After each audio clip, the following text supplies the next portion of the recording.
Hello friends, good morning. स्वागत है आप सभी लोगों का आपके अपने इस YouTube channel A1 Sharma classes के अंदर। फ्रेंड्स, आज के इस वीडियो के अंदर हम मानव पाचन तंत्र श्रृंखला के अंतर्गत आगे बढ़ते हुए छोटी आंत और बड़ी आंत की संरचना का यहाँ पर अध्ययन करेंगे और इससे संबंधित सभी प्रश्न जो एग्जाम के लिए महत्वपूर्ण होते हैं उन पर परिचर्चा भी करेंगे। सो फ्रेंड्स, बिना समय गवाए हम चलते हैं आज के अपने मुख्य टॉपिक, छोटी आंत की संरचना। छोटी आंत या क्षुद्रांत की संरचना। क्षुद्रांत की संरचना में सबसे पहले मैं आपको डायग्राम के अंदर ये दर्शाना चाहूंगा कि ये मानव पाचन तंत्र है और इस मानव पाचन तंत्र के अंतर्गत ये लीवर और लीवर के साथ पित्त और यहाँ पर ये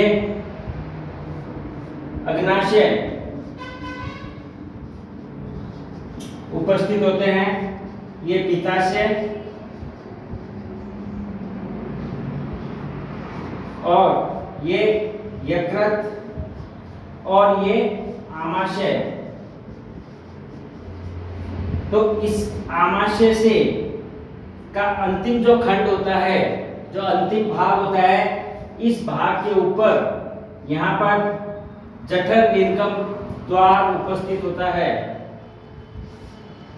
जठर निर्गम द्वार, जो कि मैंने आमाशय की संरचना के अंदर पूर्व में बताया था।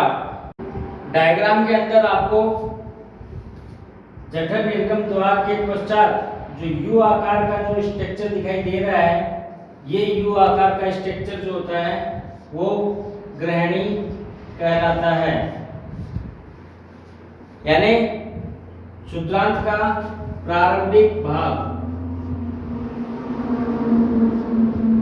ग्रहणी, मध्य भाग जो होता है वो अग्र क्षुद्रांत कहलाता है।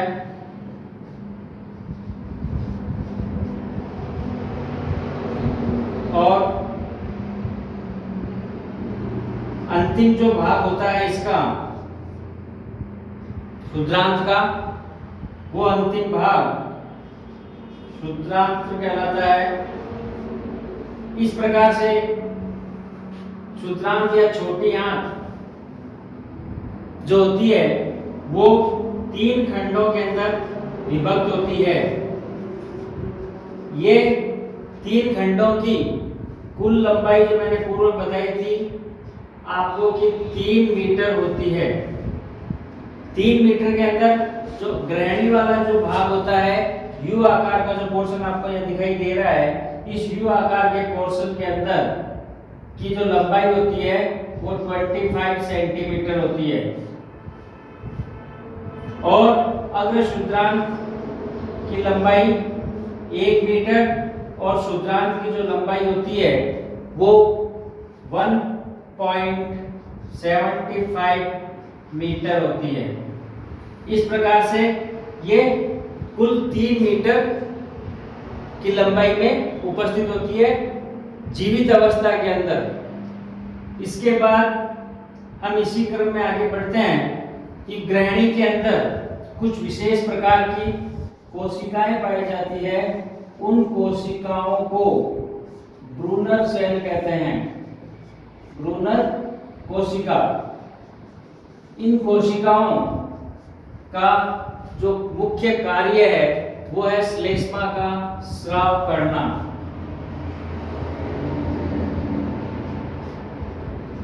और उसके बाद जो अग्र क्षुद्रांत होती है, अग्र क्षुद्रांत कुंडलित अवस्था के अंदर उपस्थित होती है। कुंडलित अवस्था के अंदर उपस्थित होती है। और क्षुद्रांत जो होती है वो अति कुंडलित अवस्था के अंदर होती है, यानी अधिकतम कुंडलित अवस्था। इस प्रकार से ये मानव छोटी आंत या क्षुद्रांत का पूर्ण रूप से यहाँ पर विभाजन किया गया है लंबाई के साथ में। संपूर्ण आंत्र के अंदर, संपूर्ण आंत्र के अंदर 8 mm के वलय पाए जाते हैं और इन 8 mm के वलय के ऊपर एक अंगुली नुमा अनेकों प्रवर्त पाए जाते हैं, अनेकों अंगुली नुमा प्रवर्त जो 1 mm के होते हैं, जिसे हम रसांकुर कहते हैं। इन रसांकुरों के ऊपर, जैसे ये इस टाइप की संरचना, ये रसांकुर हो गया और उस रसांकुर के ऊपर यहाँ पर ये जो छोटे छोटे जो आपको ब्रुश नुमा ये संरचना जो दिखाई दे रही है, इसमें 1 माइक्रोमीटर लंबाई के अनेक सूक्ष्म ब्रश नुमा बॉर्डर पाए जाते हैं। इन सभी की स्थिति के कारण क्षुद्रांत के अंदर पाचन का सतही क्षेत्रफल, पाचन व अवशोषण का सतही क्षेत्रफल होता है, वो बढ़ जाता है। सतही क्षेत्रफल में विस्तार आ जाता है और इस विस्तार के कारण आसानी से पाचन और अवशोषण की क्रिया पूर्ण होती है। जैसा कि आप लोग बोर्ड पे देख रहे हो, संपूर्ण क्षुद्रांत के अंदर मैंने बताया आपको कि बहुत अधिक मात्रा के अंदर रसांकुर पाए जाते हैं और रसांकुर पर ब्रुश बॉर्डर पाया जाता है और उसी रसांकुर के अंदर लीबर पूर्ण गर्तिकाएं पाई जाती है। लीबर पूर्ण गर्तिकाओं के अंदर 3 प्रकार की कोशिकाएं पाई जाती है। ये 3 प्रकार की कोशिकाओं में पहली जो कोशिका होती है वो कलश कोशिकाएं होती है और ये कलश कोशिकाएं श्लेष्मा का स्राव करती है, श्लेष्मा का स्राव करती है। और उसके बाद जो दूसरी कोशिका होती है वो आंत्र कोशिका होती है और आंत्र कोशिका के द्वारा जल प्लस जल अपघट्य पदार्थ, जल अपघट्य पदार्थों का स्राव किया जाता है ताकि भोजन के पाचन में संयोग किया जा सके। और तीसरी जो कोशिकाएं पाई जाती है, बहुत ही इंपॉर्टेंट कोशिका होती है पेनेथ कोशिकाएं। कौन सी कोशिकाएं? पेनेथ कोशिकाएं। एग्जाम की दृष्टि से कई बार पूछा जाता है ये पेनेथ कोशिकाएं। पेनेथ कोशिकाएं जो होती है वो पाचक एंजाइम का स्राव करती है, जिसमें आपने नाम सुना होगा लाइसोजाइम। लाइसोजाइम बहुत ही महत्वपूर्ण एंजाइम होता है ये। लाइसोजाइम एंजाइम का ये स्राव करती है जो कि जीवाणु भक्षी होता है, जो कि जो भी भोजन के साथ जीवाणु आते हैं उनका भक्षण करके शुद्धता प्रदान करता है और अनेक बीमारियों से हमें बचाता है। फ्रेंड्स, यदि आप लोग मेरे वीडियो को देख रहे हैं और मेरे चैनल पर आ ही गए हैं तो आपसे रिक्वेस्ट है कि आप इस चैनल को सब्सक्राइब कर लीजिए और बेल आइकन को प्रेस कर दीजिए, क्योंकि हम आप लोगों के लिए नए नए बायो के वीडियोस ला रहे हैं ताकि आप उससे अधिक जानकारी प्राप्त कर अपने लक्ष्य को प्राप्त कर सको। सो फ्रेंड्स, जल्दी से सब्सक्राइब कर दीजिए, बेल आइकन को प्रेस कर दीजिए।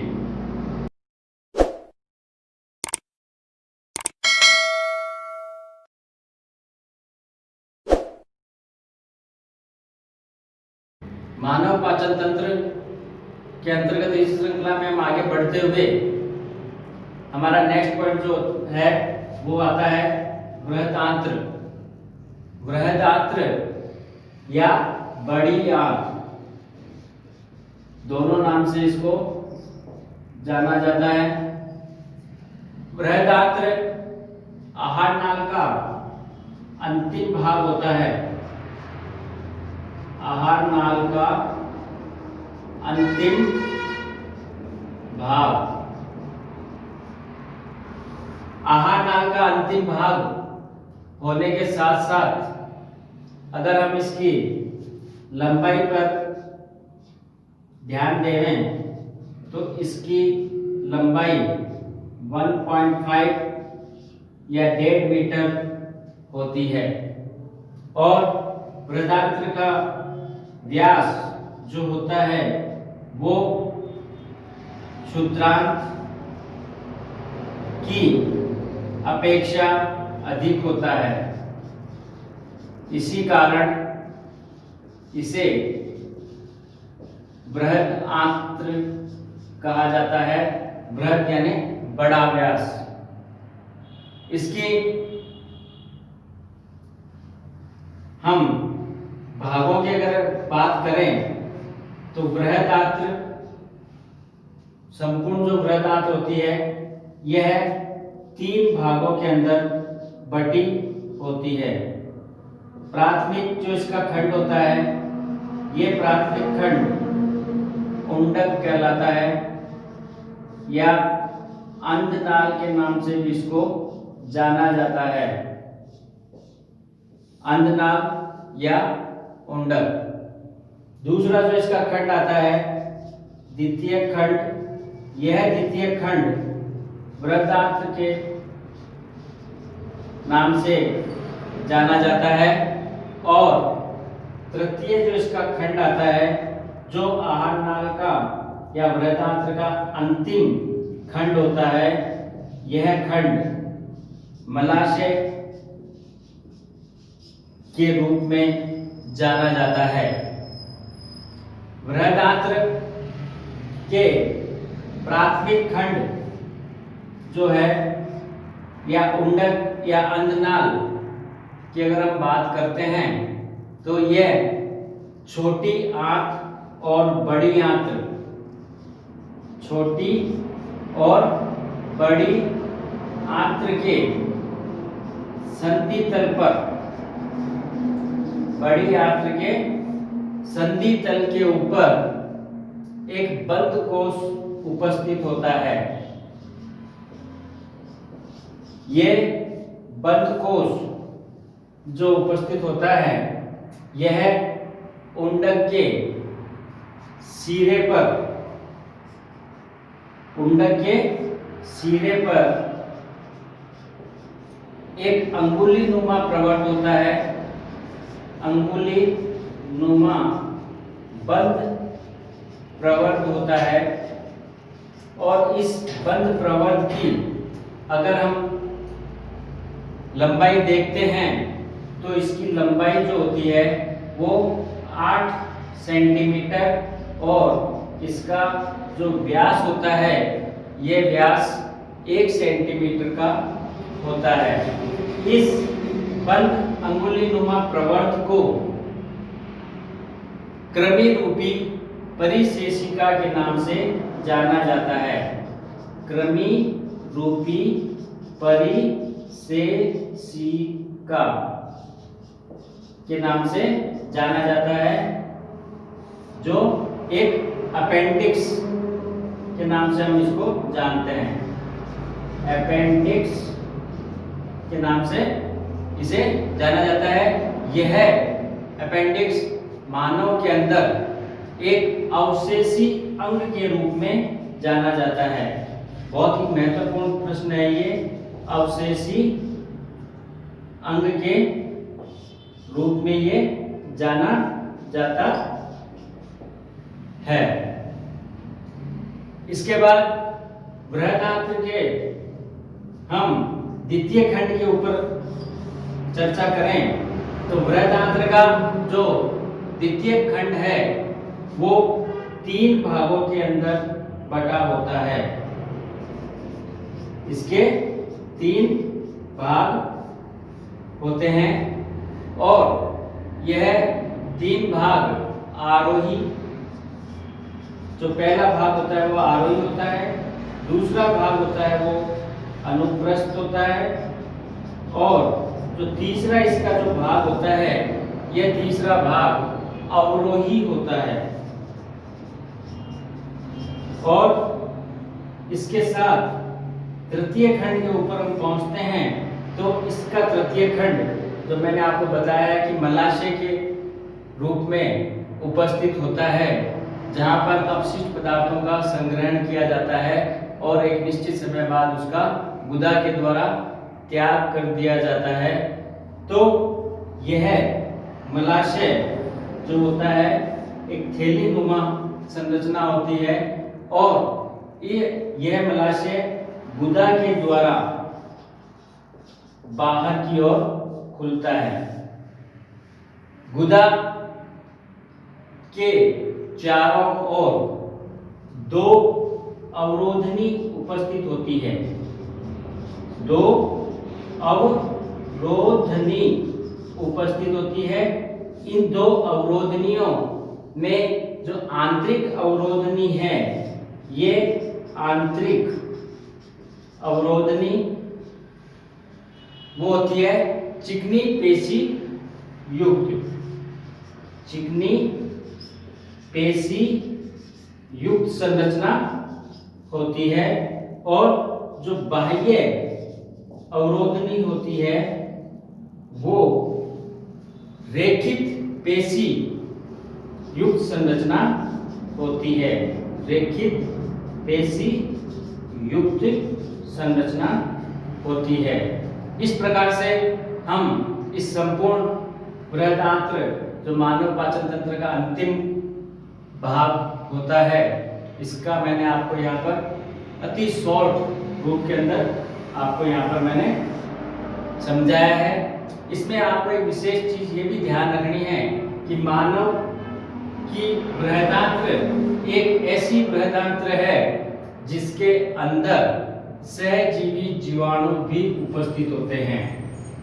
सहजीवी जीवाणु भी उपस्थित होते हैं, जो कि बहुत ही महत्वपूर्ण चीज है, आपको ध्यान रखनी है। एग्जाम के हिसाब से कई बार इसको बारे में पूछा जाता है। फ्रेंड्स, अभी भी यदि आप लोगों ने मेरे चैनल को सब्सक्राइब नहीं किया है तो आप लोग अति शीघ्रता के साथ मेरे चैनल को सब्सक्राइब कर लीजिए, बेल आइकन को प्रेस कर दीजिए ताकि मेरे आने वाली नई वीडियोस का नोटिफिकेशन आपको तुरंत पहुंच सके और आप उसका शीघ्रता से लाभ उठा सके। So friends, thank you. मिलते हैं नेक्स्ट वीडियो के अंदर, तब तक के लिए बाय बाय।